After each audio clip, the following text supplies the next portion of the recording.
பாக்கி கிட்ட அடி வாங்கின டோரோட நோஸ்ல இருந்து ப்ளீட் ஆக ஆரம்பிக்குது. அப்ப அவனோட பக்கத்துல இருந்த டேபிள்ல ஷார்ப்பான ஜாமெட்ரி கிட்ஸ் இருக்கும். அதை வந்து கிராப் பண்ணிப்பான்.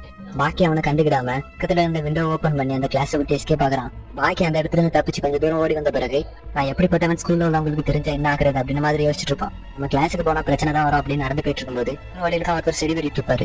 ஒரு ஹாய் சொல்லிட்டு அப்படியே நடந்து போயிட்டு இருக்க பாக்கியை நோக்கி ஒரு ஷார்ப்பான பொருள் வருது. அதுல இருந்து எஸ்கேப் ஆயிட்டு யாரு வீசிருப்பா அப்படின்னு பாக்கும்போது ஸ்கூல்ல ஒரு ஒர்க்கர் அப்படிங்கிற மாதிரி ட்ரெஸ் போட்டு வந்திருக்கான். அப்ப அவன் கையில இருக்கிற சிக்கல் அப்படிங்கிற வெப்பனை வந்து ரொம்பவே ஃபாஸ்டா சுத்த ஆரம்பிக்கிறான். அவன் சுத்தின ஃபாஸ்ட்டுக்கு அட்டாக் பண்ண ஆரம்பிச்சான எங்க இருந்து அட்டாக் வருதுன்னு கூட நம்மளால சொல்ல முடியாது.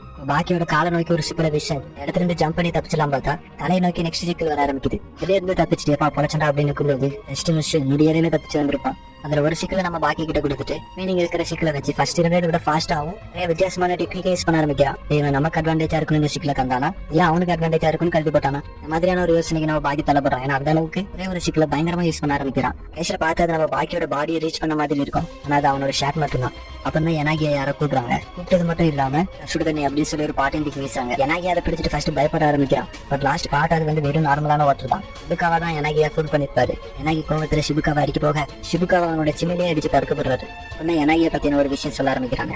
அந்த பிளாஷ்பேக்ல ஜப்பான் டென்டல் அசோசியேஷனோட ப்ரொஃபஸரை காமிக்கிறாங்க. வயசு வந்து ஆல்மோஸ்ட் ஒரு 70க்கு மேல இருக்கும். இவர் வந்து ஒரு ஆர்டிகல் பப்ளிஷ் பண்ணிருக்காரு. வந்து ஒரு டென்டல் அப்படிங்கறனால பண்ண பத்தி தான் எழுதிருப்பாங்க. ஆர்டிகளை பத்தி பேச ஆரம்பிக்கிறாரு. உங்களோட வாயை நல்லா திறந்துட்டு உங்களோட ஜா லைனே நல்லா லிஃப்ட் பண்ணிட்டு ஓரளவுக்கு வெயிட் இருக்கிற பொருளை தூக்கி பாருங்க, உங்களால தூக்க முடியாது. இவங்க டீத் ஸ்ட்ராங்கா இருக்கக்கூடிய ஒரு 1000 அத்லெட் கிட்ட ரிசர்ச் கண்டக்ட் பண்ணிருக்காங்க. உங்களோட டீத் வந்து நார்மல் பீப்புளோட ஸ்ட்ராங்கா தான் இருந்துச்சா. இந்த டாப் அத்லெட்ஸ் இருக்காங்கல்ல, கடவாய் பற்கள் எல்லாமே இது வந்து மோசமான கண்டிஷன்ல இருந்திருக்கு. இதுல யாரோட ரொம்ப டேமேஜா இருந்துச்சு மாதிரி யோசிச்சுட்டு இந்த வருஷம் முன்னாடி ஸ்டடி கண்டக்ட் பண்ணதுல பிரிசனரோட டீடைல்ஸ் எடுக்க ஆரம்பிக்கிறாரு. அதுல அவரோட பல்ல பாக்கும்போது இந்த பல்லுல ஆல்மோஸ்ட் கரைஞ்சி அந்த டீத் எல்லாம் ரேப் பண்ணி வச்சதோட ஃபிளஷ் கிட்ட வரைக்கும் வர ஆரம்பிச்சிருச்சு. அவனோட டீத் கண்டிஷன் இந்த மாதிரி ஆனதுக்கு காரணம் ட்ரைனிங்கா இருக்கணும், இல்ல அவனோட லைஃப் ஸ்டைலா தான் இருக்கணும். பிரிசனர் யார் அப்படிங்கறத நம்ம ஆல்ரெடி கண்டுபிடிச்சிருப்போம். எனாகி தான். பிளாஷ் அங்க கட்டாக ஷிபுகாவோட கையில இருந்து ரத்தம் வர ஆரம்பிக்குது. பிளாஷ் ஆஃப் த செகண்ட்ல எனாகி வந்து அவர் அட்டாக் பண்ணி முடிச்சிட்டான். பாக்கி என்னதான் அந்த இடத்துல நடந்துச்சுன்னு யோசிச்சுட்டு இருக்கும்போது எனாகி நீ ஸ்கூலுக்கு ஹிடன் வெப்பன்ஸ் கொண்டு வரக்கூடாது அப்படின்னு ஷிபுகாவா சொல்லும்போதுதான் நமக்கே தெரியுது வந்து ஒரு வெப்பன் யூஸ் பண்ணிருக்காங்க. அவனோட ஃபிங்கர்ல தான் டைகர் கிளா மாட்டிருப்பான். இந்த அனிமேல இந்தியா அப்படிங்கிற ஒரு பேர் வந்திருக்கு. இது வந்து இந்தியன் கிட்ட வைப்பானா, இது கூட நமக்கு தெரியாம இருந்திருக்கு இத்தனை வருஷமா. நாகி நீ மறந்துட்டியா, நாங்க 2 பேர் இருக்கோம். இது சொன்ன பிறகுதான் பாகி வந்து சைட்லயே ஜாயின் பண்ணிக்கிறான். வேற சேர்ந்து அட்டாக் பண்ணி இவ்வளவு நேரம் அஃபென்சிவ் ஆடிட்டு இருந்த எனாகிய அஃபென்சிவ் ஆட வைக்கிற அளவுக்கு பயங்கரமா அடிக்க ஆரம்பிக்கிறானுங்க. அதுலயும் பாட்டிகுலரா பாக்கியோட கிக்கும் பஞ்சும் பயங்கர ஸ்ட்ராங்கா இருக்கிறத உணர்றான். சரியான டைம்ல ஷிபுகாவை எனாகிய ஷோல்டர் லாக் பண்ண பாக்கியை கிக் பண்ண சொல்றாரு.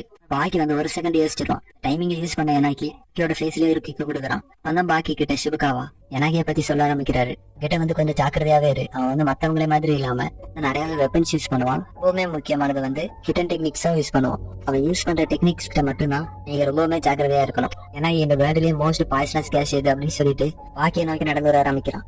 அவன் நடந்து வர விதத்தை பார்த்துட்டு எப்படி இவ்வளவு ரிலாக்ஸா நடந்து வந்துட்டு இருக்கான். திரும்பவும் கேட்கிறேன், இந்த வேர்ல்டுல இருக்கிற பாய்சனஸ் கேஸ் எதுலாம் உனக்கு தெரியுமா? கார்பன் டை மோனாக்சைடு, ஹைட்ரஜன், இதெல்லாம் நிஸ்வாசிக்கின்றது. அது மயக்க வர மாதிரி இருந்தாலும் உன்னை டெத்துக்கு லீடாகியே கூட்டிட்டு போகும். புக்காவை பின்னாடி இருந்து பாக்கி அவனை அட்டாக் பண்ண அப்படின்னு சொல்றதுக்குள்ளேயே இவரோட ஃபேஸ்ல வந்து கையை வைக்கிறான். அந்த இடத்துல சீனை கட் பண்ணி அவங்களுக்கு ட்ரீட்மெண்ட் பார்க்கக்கூடிய ஒரு ஹாஸ்பிட்டல காமிக்கிறாங்க. அந்த ஹாஸ்பிட்டல்ல ஒரு பேஷண்ட் அட்மிட் ஆயிருக்கான். அவனோட கண்டிஷன் என்னன்னா அவனோட பிரெயினுக்கு கிடைக்கக்கூடிய ஆக்சிஜன் கம்ப்ளீட்டா ஸ்டாப் ஆகி மயக்கம் போட்டு போல அவனை வந்து ஹாஸ்பிட்டல் அட்மிட் பண்ணிருக்காங்க. அந்த பேஷண்ட் யாருன்னு பாத்தீங்கன்னா கிட்டா அப்படிங்கிற ஒரு ஃபார்மர் சும்மா ரெஸ்லர் தான். இவங்களோட சண்டை போட்ட அந்த ஆப்னட் வந்து என்னோட சைஸ்ல கால்வாசி கூட இருக்க மாட்டானா. உங்களுக்கு புரிய ஆரம்பிச்சிருக்குங்க. எனாகி தான் இந்த வேலையை பார்த்தது. டோக்கியோக்கு வந்த அந்த 5 கிரிமினல் லிஸ்ட்லயே எனாகி மட்டும்தான் ரொம்பவுமே ஷார்ட் ஆனாலு. ஆப்வியஸ்லி அவர் தான். ஆனா அந்த ரூம்ல ஒரு ஈச்சி சுத்திட்டு இருக்கோம். அந்த கிட்ட இருந்த அசிஸ்டன்ட் ஒருத்தன் அடிச்சு கொள்ள பாக்கியோட வாயில கையை வச்சிருப்பாங்க.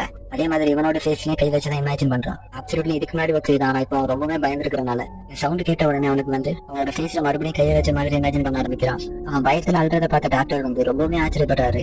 இங்க நம்ம பாக்கியமே அந்த இடத்துல மயக்கம் போட்டு விடுறான். அப்பதான் அந்த வேர்ல்ட்லயே மோஸ்ட் பாய்சனஸ் கேஸ் எதுன்னு சொல்றான். அப்சல்யூட்லி அது வந்து ஆக்சிஜன் தான். இருக்கிற பாய்சனஸ் கேஸ் உங்களுக்கு சுவாசிக்கிறத தவிர வேற வழியே இல்ல. நீங்களும் பயப்படாத, அவன் வந்து சாகலாம் செய்யல அப்படிங்கிற மாதிரி சொல்ல ஷிபுகாவாத பார்த்து பயங்கரமா உறைஞ்சு போயிருப்பாரு. இப்பதான் நான் வேணா உனக்கு எக்ஸ்பிளைன் பண்ணவா? வாழ்ந்துட்டு இருக்கிற இந்த பூமியில நம்மள சுத்தி இருக்கிற 21% ஆக்சிஜன் தான் இருக்குது. இதே இந்த ஆக்சிஜன் லெவல் 15% குறைக்கப்படும் போது அவனுடைய தலை சுத்தம், வாந்தி வரும், மேபி அன்கான்சியஸ் ஆக கூட வாய்ப்பு இருக்கு. இதெல்லாம் வந்து ஆக்சிஜன் 15% கீழே விடும்போது தான் நடக்கும். இதுவே ஆக்சிஜன் 6% கீழே குறைக்கப்பட்டுச்சுன்னா வந்து உன்னோட பிரீத்திங்கை லாஸ்ட் பண்ணி நீ வந்து அன்கான்சியஸ் ஆகிருவ. ஹியூமன்ஸ் நம்மளால அதிகபட்சம் 5 நிமிஷம் பிரீத்தை ஹோல்ட் பண்ண முடியும். அதுக்காண்டி நீ 6% கீழே ஆக்சிஜன் சுவாசிச்சனா அது வந்து உன்னோட பாடியில இருக்க எல்லா ஃபங்க்ஷனையும் ஸ்டாப் பண்ணிடும். நான் என்னோட அட்வான்டேஜா யூஸ் பண்றேன். அவனோட டெக்னிக் என்னன்னா அவனோட கையை யூஸ் பண்ணி அந்த கைப்பாகம் இருக்குல்ல அதுல வந்து அவனால ஒரு வேக்யூம் கிரியேட் பண்ண முடியும். நிச்சயம் அதுல வந்து எதுவுமே இருக்காது, ஒரு வாய்டு மாதிரி சொல்லலாம். அவனோட பாம்பை பக்கத்துல இருந்து செவர்ல வச்சு வடிக்க வச்சு காமிக்கிறான். அவனோட கையை உங்க ஃபேஸ்ல வச்சு ஒரு தடவை ப்ரீத் பண்ணா கூட ப்ரீத் பண்ண ஒண்ணுமே இருக்காது. மட்டும் இல்லாம அந்த வேக்யூம்னால எல்லாமே பேரலைஸ் ஆயிருவீங்க. இது வந்து ஃபர்ஸ்ட் டைம் ரியலா எப்படி ஒர்க் ஆகும் அப்படிங்கறத பாக்குறதுக்கு இதுக்கு முன்னாடி இருந்த பிரிசன்ல உள்ள பிரிசனர்ஸ் மேலதான் ட்ரை பண்ணி பாத்துருக்கான். அப்ப அந்த ஸ்கூலுக்கு போலீஸ்கார் வர சவுண்ட் கேட்க அந்த இடத்துல உங்க அப்புறம் மீட் பண்றேன் அப்படின்னு சொல்லிட்டு அந்த விட்டு கிளம்பிடுவான். அதுக்கு முன்னாடி பாக்கியோட செஸ்ட்ல தான் வச்சுட்டு போயிருப்பான். அதனால பாக்கிய வேக்கப்பாக அப்பதான் ஷிபுக்காவ பாக்கிய பார்த்து பாக்கி நீ தோத்துட்ட. அதை கேட்ட பாக்கி ஆச்சரியமாகறதோட நீ ப்ரொடெக்ட் பண்றதுக்கு நிறையவே ரூல்ஸ் இருக்குது. பட் ஆனா ரியல் ஃபைட்னு வரும்போது எதுவுமே இல்லாதனால அவங்க வந்து வெறும் குழந்தைகள் மாதிரி தான். இல்லாம டோக்குகாவா பாக்கிய டார்கெட் பண்ணி கொஞ்சம் இன்டைரக்டா ரவுண்ட்ல ஃபைட் பண்ற எல்லாருமே அவங்க வின் பண்ணத ஒரு பிரைடா நினைச்சுப்பாங்க. பாக்கி நீ அதுல வேணா சக்சஸ்ஃபுல்லா இருக்கலாம், இந்த கிரவுண்டுக்கு வெளியே நடக்கக்கூடிய ஃபைட்டுக்கு நீ என்ன தயாராகல. மாதிரி பாக்கிய பார்த்து பேச நீ எவ்வளவுதான் பிரைஸ் கெயின் பண்ணியிருந்தாலும் ரியல் ஃபைட்னு வரும்போது வேஸ்ட் தான். அப்பதான் ஹனயாமா டோக்குகாவோட ஷேட்டை பிடிச்சிட்டு நீங்க என்ன கண்டினியூ பண்ணிட்டே போக போறீங்களா, வெறும் 17 வயசு சின்ன பையன் தான், அவனுக்கு என்ன தெரியும் அப்படின்ற மாதிரி சொல்றாரு. அப்பதான் டோக்குகாவா அவங்க யாருக்குமே புரிய மாட்டேங்குது, இந்த இடத்துல ரொம்ப வருத்தத்துல இருக்குது நான் மட்டும்தான், உங்க 5 பேர் மேலே ரொம்பவுமே நம்பிக்கை வச்சிருந்தேன், ஆனா இப்படி நடக்கும் நான் எதிர்பார்க்கவே இல்லை. இதெல்லாம் கேட்ட பாக்கி அந்த இடத்துல இருந்து லீவ் ஆக ஆரம்பிக்கிறான். மன்னிச்சிருங்க அப்படின்னு சொல்லிட்டு அந்த டோரை திறந்தா திருச்சி தர மாதிரி அந்த இடத்துல டோரியே நிக்கிறான். வரதுக்கு முன்னாடி வெளியே இருந்து காட்சி எல்லாத்தையுமே சைலண்டா போட்டு தள்ளிட்டு தான் வந்திருக்கான். கையில ஒரு பக்கெட் இருக்கும், அந்த பக்கெட் ஃபுல்லாவே கேசரி. இந்த இடத்தையே கொடுத்து விட்டுலாம் அப்படிங்கிற மாதிரி ஒரு ஐடியால தான் வந்திருப்பான் போல. டோரியனோட ஷோல்டர்ல யாரும் கையை வச்ச மாதிரி இருக்கும். யார் அப்படின்னு பார்க்கும்போது எபிசோட் 2லயே இறந்துட்டே தான் நினைச்ச காட்சுமி. டோரியனோட கையில இருந்த பக்கெட் அவன் மேல தட்டி விட்டுட்டு இந்த லைட்டுமே கையில எடுத்துருப்பான். அவன் கைக்கு போன உடனே டோரியன் கொடுத்துட்டு அப்படின்ற ஸ்டெப் பின்னாடி போவான். அவனுக்கு ஒரு ஸ்லைட் கீ கொடுத்து கீழே விழ வச்சிருவான். முன்ன இருந்த மாதிரி இல்லாம காட்சிமியோட பெர்சனாலிட்டி சேஞ்ச் ஆகின மாதிரி இருக்குது. அதை வந்து டோரியனா உணர்றான். உனக்கு தான் நன்றி சொல்லணும், உன ஃபைட் பண்ண பிறகுதான் ரியல் ஃபைட்டுக்கும் காம்படிஷனுக்கும் நிறையான வித்தியாசத்தை புரிஞ்சிக்க முடிஞ்சது. இப்ப மட்டும் அந்த லைட்டை நான் உன் மேல பத்து வச்சேனா நான் வந்து உண்மையான கராத்தே ஃபைட்டரே கிடையாது சொல்லிட்டு அந்த இடத்த விட்டு நடந்து போவான். நம்மளும் காட்சிமிக்குள்ள என்ன அந்த நல்ல எண்ணம் இருக்குன்னு நினைப்போம். ஆனா கொஞ்சம் தூரம் நடந்து போன காட்சிமி கராத்தே ஃபைட்டரா இல்லனா கவலைப்பட மாட்டேன் அப்படின்னு சொல்லிட்டு லைட்டர் தூக்கி டோரியன் மேல வீசிடுவான். அவ்வளவுதான், டோரியன் தீப்பிடி சரி ஆரம்பிக்கிறான். செஞ்சது சரிதானா அப்படின்னு டெப்போ பார்த்து கேட்கும்போது செஞ்சது தப்பு இல்ல, மார்ஷியல் ஆர்ட்ஸ்ங்கிறது உன்னோட எனிமே ஏதாவது செஞ்சு வீழ்த்துறதுக்காக தான். நீ யூஸ் பண்ற மெத்தட் சரியா இல்லாட்டாலும் பரவாயில்ல, ஆனா இது எல்லாமே உன்னோட பிரின்சிபல்ஸ் பொறுத்து தான் அடங்கும். இது ஒரு வெப்பனை யூஸ் பண்றதுக்கு முன்னாடி எதுவுமே யோசிக்க கூடாது. ஆனா ஒரிஜினலான கராத்தே யூஸ் பண்றவங்க எப்படி ஃபைட் பண்ணுவாங்க அப்படிங்கறத சொல்ல ஆரம்பிக்கிறாரு. ஆக்சுவலி கராத்தே அப்படிங்கும் போது எந்த ஒரு வெப்பனை யூஸ் பண்ணாம சண்டை போடக்கூடியதானே. அப்படிங்கிற பட்சத்துல உன்னோட எனிமி யூஸ் பண்ற வெப்பன்ஸ் அவங்க உடம்புல வேர் பண்ணிருக்கிற ஏதாவது ஒரு பொருளை தான் யூஸ் பண்ணணும். அது மட்டும் இல்லாம கராத்தேல நிறையவே டேஞ்சரான டெக்னிக்ஸும் பழகி வச்சிருப்போம். அது கூட ஒரு வெப்பன் மாதிரி தான். கீழே இருக்கக்கூடிய மண்ணு அது கூட ஒரு வெப்பன் தான். ஆனா அதெல்லாம் யூஸ் பண்றதுக்கு முன்னாடி உன்னோட ப்ரைடை பத்தி ஒரு செகண்ட் யோசிச்சுக்க. இதை பத்தி எல்லாம் பிறகு பேசிக்கலாம். இப்ப இந்த பார்பிக்யூ என்ன பண்றது அப்படின்ற மாதிரி எல்லாரும் யோசிச்சுட்டு இருப்பாங்க. இந்த மாதிரியான கான்வர்சேஷன் இந்த அனிமேல கொஞ்சம் அதிகமாவே இருக்கு. உங்களுக்கு வேணும்னா சொல்லுங்க, நான் இதை வந்து சிம்பிளாவே சொல்லிடுவேன். சிம்பிளாவே எக்ஸ்பிளைன் பண்ண ப்ரோ அப்படின்னா கமெண்ட் செக்ஷன்ல ஒரே ஒரு எஸ் மட்டும் கமெண்ட் பண்ணிருங்க. அப்பதான் டோரியனை பார்த்து ரெட்ஸுக்கு ஏதோ ஒன்று தப்பா தோணுது, அதனால டெஸ்ட் பண்ணிடும் அப்படின்னு டோரியனை அட்டாக் பண்ணா இவன் நேரம் செத்து போன மாதிரியே இருந்தவன் திடீர்னு எந்திரிச்சு நிக்கிறான். எழுந்திரிச்சு நின்று மட்டும் இல்லாம இப்ப என் கூட யாரு சண்டை போட போறது, காட்சிமையா டெப்போவா? இப்போ அவங்க கூட எனக்கு தீர்க்க வேண்டிய கடன் ஒன்று இருக்குன்னு சொல்ல வெளியே இருந்து காட்டும் அப்படின்னு ஒருத்தன் உள்ள ஏற்றாங்கிறான். இங்க கூட்டு வந்தது வந்து காட்சிமி தான். அது மட்டும் இல்லாம இவன் வந்து காட்சிமியோட சீனியரும் கூட. இந்த உடனே டோரியனை போட்டு துவைச்செடுக்க ஆரம்பிக்கிறான்.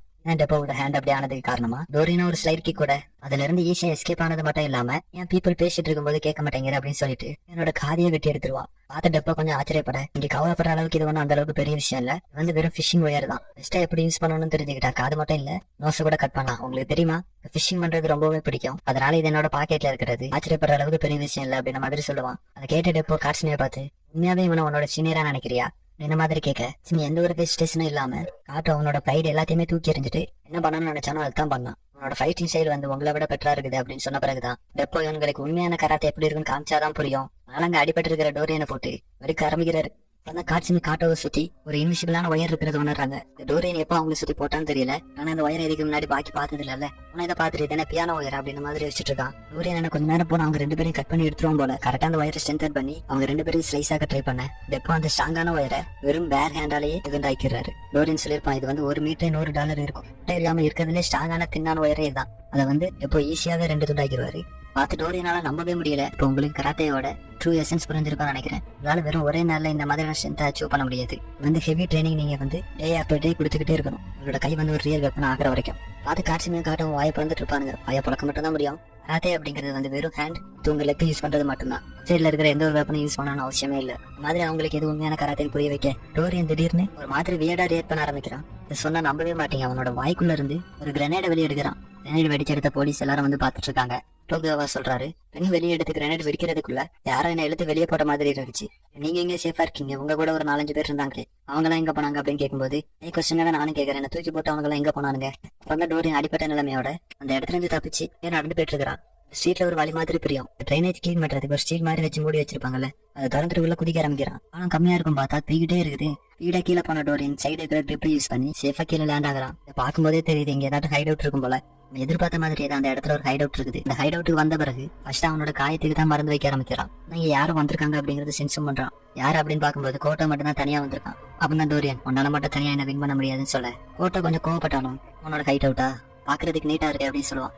டோரியன் ஒரு விஷயம் சொல்லுவான் பாருங்க, இந்த ஹைட் அவுட்டை நான் கண்டுபிடிச்சு 50 வருஷம் ஆகுது அப்படின்ற மாதிரி சொல்லுவான். கோட்டோவா அதை கேட்டு ஆச்சரியப்பட ஃபர்ஸ்ட் ஜாப்பனீஸ் மிலிட்டரி பங்கரா தான் இருந்துச்சு. ஆனா அப்புறம் அமெரிக்கன்ஸ் இதை டேக் ஓவர் பண்ணிட்டாங்க. இதெல்லாம் நடக்கும்போது எனக்கு வெறும் 10 வயசு தான். இந்த கதையெல்லாம் கேட்டுட்டு நான் வருத்தப்படுவேன் நினைக்கிறியா அப்படின்னு சொல்லிட்டு டோரியன் அட்டாக் பண்ண வர டோரியன் அந்த இடத்துல இருக்க மாட்டானா. எங்கடா போனா அப்படின்னு யோசிக்கும் போது ஒரே ஒரு சைடு புஷ் தான். கோட்டா ரொம்ப தூரம் தூக்கி போய் வீசப்படுறான்.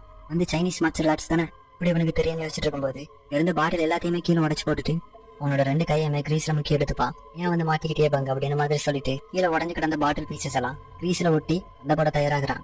ஒன்னு தெரியுமா, ஒருத்தரோட எபிலிட்டியை ஹைட் பண்றது மூலமா வின் பண்றதுக்கான சாய்ஸ் கொஞ்சம் அதிகமாவே இருக்கும். நம்மளோட சண்டை இங்க முடிச்சிடலாமா? அதோட இந்த எபிசோடு இங்க எண்டாகுது.